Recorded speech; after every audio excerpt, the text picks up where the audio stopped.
sanan irraanfatu nama du'e yoo ta'e malee ani gama kootiin garuu waan hundaayyuu tokko lamaan nan yaadadha.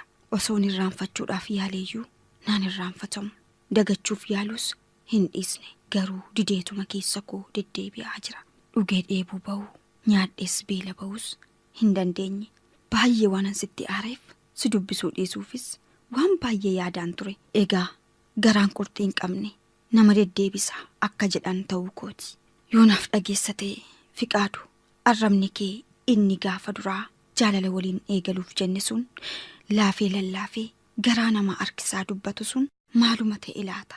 Waa'ee kee osoo hin iyyaafatin bakkuma an jirutti dhufe garaa koo naraasaa jira.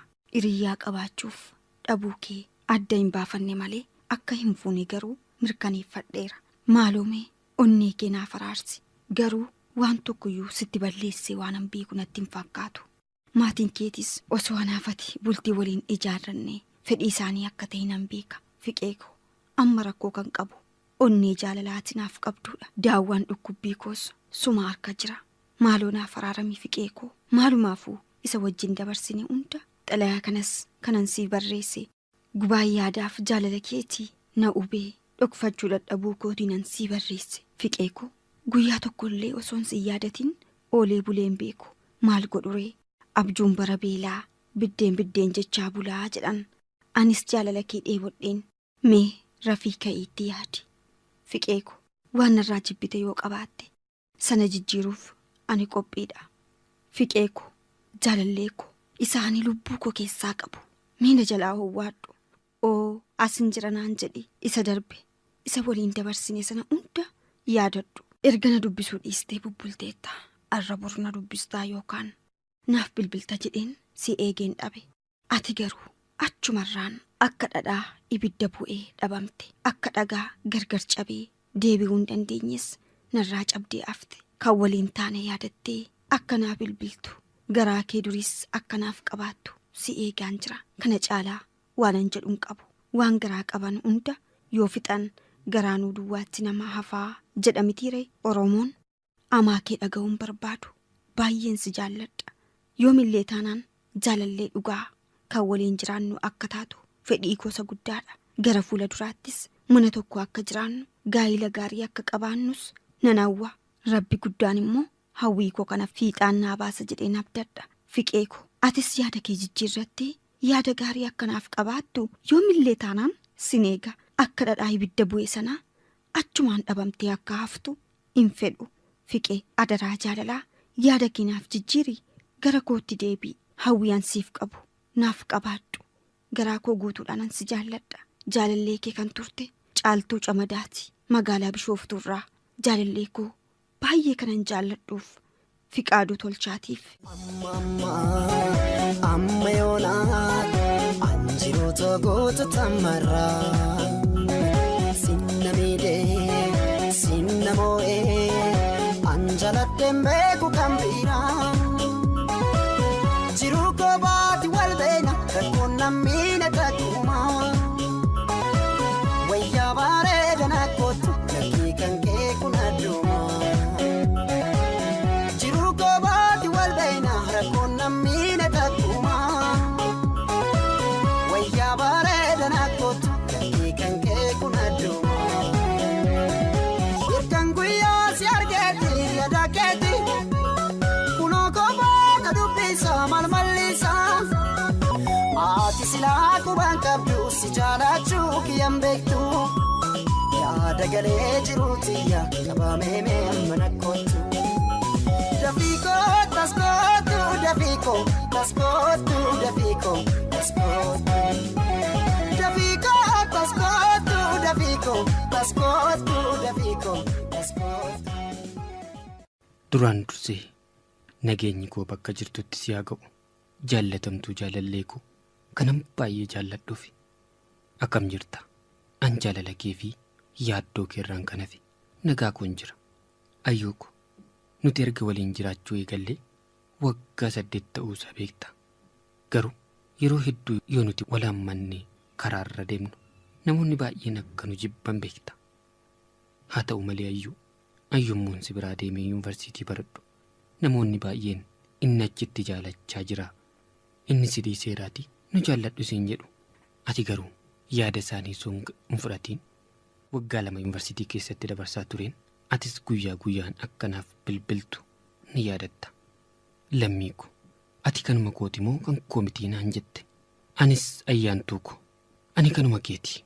Shakkiin tokkollee si keessatti hin uumamee yommuu siin jedhu atis deebitee erga kan koo taate warri koof kan kee baruu qabu naan jennaan anis ergan boqonnaa kootiif yuunivarsiitiidhaa galee warra keetitti himeen waraqaan akkanaaf ergamu taasiseen fulbaana 19 bara 2005 akka lakkoofsa Itoophiyaatti qubeelaa waliif goone. Sana booda ayyaantuu ko anis atis gammachuun osoo waliin jirru yeroon barnoota koo ga'ee gara barnoota koo deebi'e. Atis naaf bilbiltee lammiiku osoon Saudi Arabiyaa deemee maal ta'a naan jette. Anammoo hin ta'u garuu harmeen keessi malee nama hin qabdu akkamitti gattee deemtaa siin jennaan ni obsitaa siin jennaan harmee koorra si obsinaan isheenan obsaa naan jette.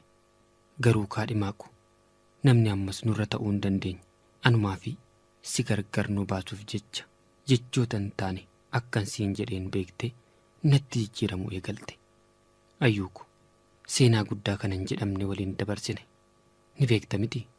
Iddoon nuti yeroo baay'ee waliin teenyu walaammanne yeroo waliin dabarsisuun si fuulduraa badeetu deemsa keerra geenyaan na jibbite. Garuu ayyaantu guyyaan boqonnaa simesteeraaf yuunivarsiitii Asoosaadhaa dhufe beellama keetiif Finfinnee waliin deemne san wanta taane yaadattu jaalleeku kan dhugaas deemsi nafneen nagaatti illee hin jenne callisteetuma deemte. Maaloo ayyuu jaalala keenya akka dammaa mi'aawu akka baaboo urgaa'u sanarraanfatte bilbilallee naaf bilbiluu diddee. Ayyuuku taliila akka bishaanii barreeffamaan karaa dambalee jaalalaa siif erge kana atis dhaga'uu baattu warri biyya keessaa yoo dhaggeeffatan siifaa bilbilanii. Biyya ambaa yoo ta'e dararaa hedduun kan namarra ga'aa jiru kanuma argaa jirrudha.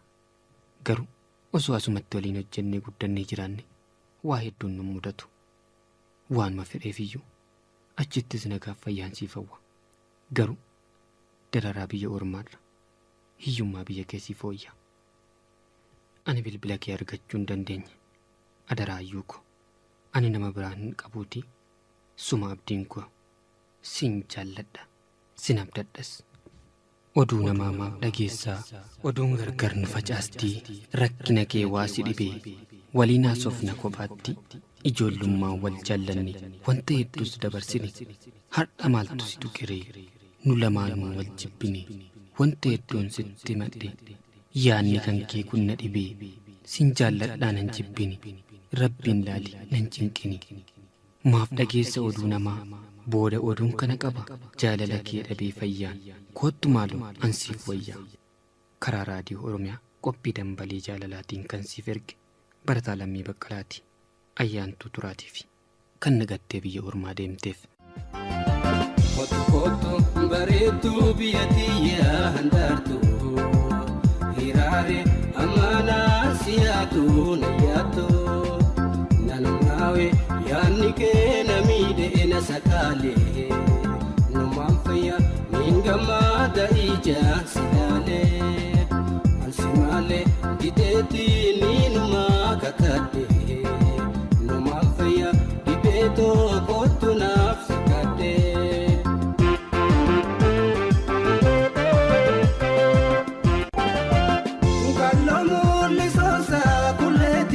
Ashita mamaram tuleli nadura mulata Ansifin bolole jisuna hador kita Ansifin bolole jisuna hador kita. Edaa namni salphumatti jaalalaan booji'ama. Maalinaan jechuu dandeessu ta'a. Dhaggeeffattoonni qophii dambalii jaalalaa warri akka koo jaallattanii dhabdan naa beekuu dandeessu. Namoonni baay'een na taajjabuu dandeessu. Garuu manni murtii iyyannoo jaalalaa osoo jiraate dursa iyyatee himatee kan harka koo keessa si galchatu anadha. Kunis hin jiru. Bakkatti furmaati dhibe. Jaallatanii dhabuun akkam nama taasisa laata jirana. Jaalalli ana biratti hiika guddaa qaba. Si biratti garuu hiika waan qabu natti hin fakkaatu. waan ani baay'ees jaalladheefi namaaf bakka guddaa kennita. Nama kabaja. Hojii keetiif bakka guddaa kennita. Yaada gaarii namaaf qabda. Atis namaan ni kabajamta. Ni jaallatamtas. Sabboonaadhas. Oromummaa keetti ni boonta. Hiriyoota kee duratti kabaja guddaa qabda. Amalli kee baay'ee namatti tola. Kana qofaa miti. Ulaagaan ani ittiin si jaalladhe hedduudha. Jaalalli kee akka abiddaa marrummaan koo na waade. Callisee jaalala karaadhaa namatti goru miti. Jaalala dhugaati. Yoo fiixaan ba'es kan firii godhatu. Ambur ija isaa arguudha jedheen yaada ture. Xalayaa hedduun sii barreesse. Hoomaa deebii tokkollee hin arganne. Onneen koo akka gubatetti akka boba'etti jira. Jaalalli bakkaaf yeroo filachuu dhiisuu ishee hubadheera.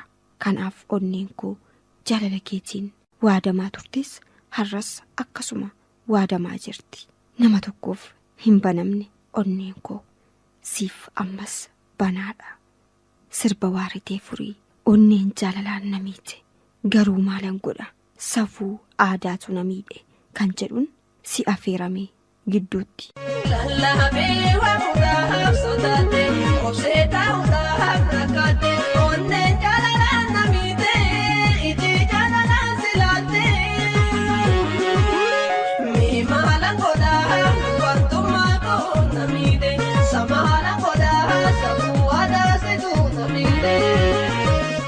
Qalbuu koo yuunivarsiitiin Dabra Biraan kan waliin dabarsine sun yoomillee taanaan na keessaan badu.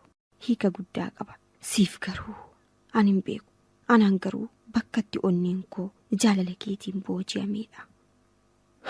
Kana hundumaatti na miite isa waliin yuunivarsiitii keessatti dabarsine irraanfattee ofii keef na dhokattee jirta. Bilbila kees cufattee jijjiirratte. Garuu godina Baalee jiraachuu kee dhaga'een jira. Baay'ee miidhame.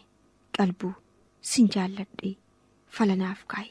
Qalbuu koo adaraa jaalalaa. Hiriyoonni isaa yoo na dhagaa jirtan ammas akka naa gorstan kabajaan isin gaafadha. Sin eega karaa dambalii jaalalaatiin deebii akkanaaf kennitu qalbeessa. Ammas taanaan onneen koo siif banamtuudha. Isa yuunivarsiitii irraa baanee bakka garaa garaatti ramadamnee hojii eegalle achumaan na